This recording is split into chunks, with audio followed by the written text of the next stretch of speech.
Belakangan ini saya melihat iklan yang mulai berkata begini, karena arti kekayaan sekarang sudah berbeda. Kekayaan artinya bukan hanya mengumpulkan harta. Kira-kira seperti itulah.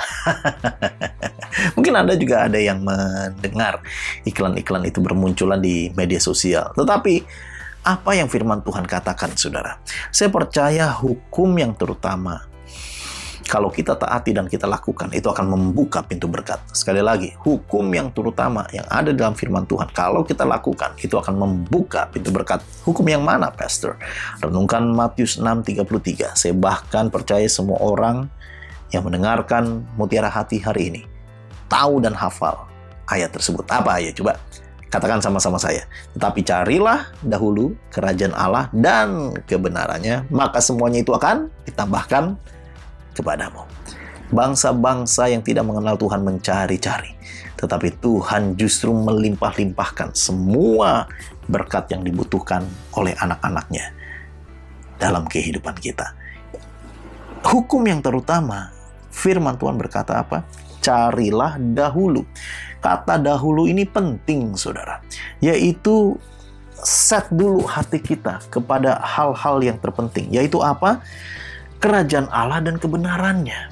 Saudara sekalian yang dikasihi Tuhan, di mana hatimu berada, di situ hartamu berada. Di mana hartamu berada, di situ hatimu berada. Bukankah begitu?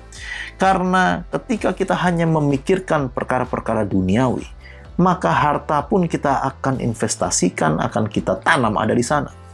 Tapi kalau hati kita terpaut kepada kerajaan Allah, maka harta kita akan juga taruh ada di situ, saudara.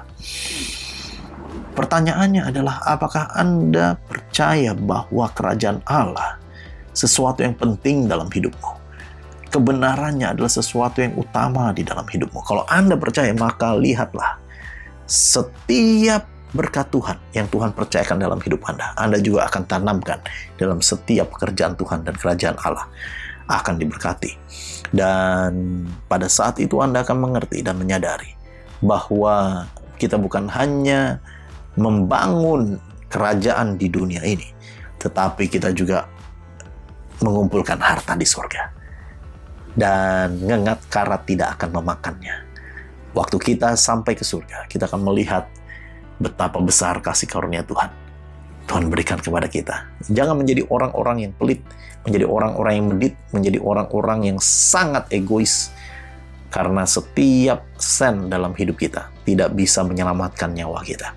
Tapi jadilah orang-orang yang berhikmat. Hukum yang terutama membuka pintu berkat. Amin.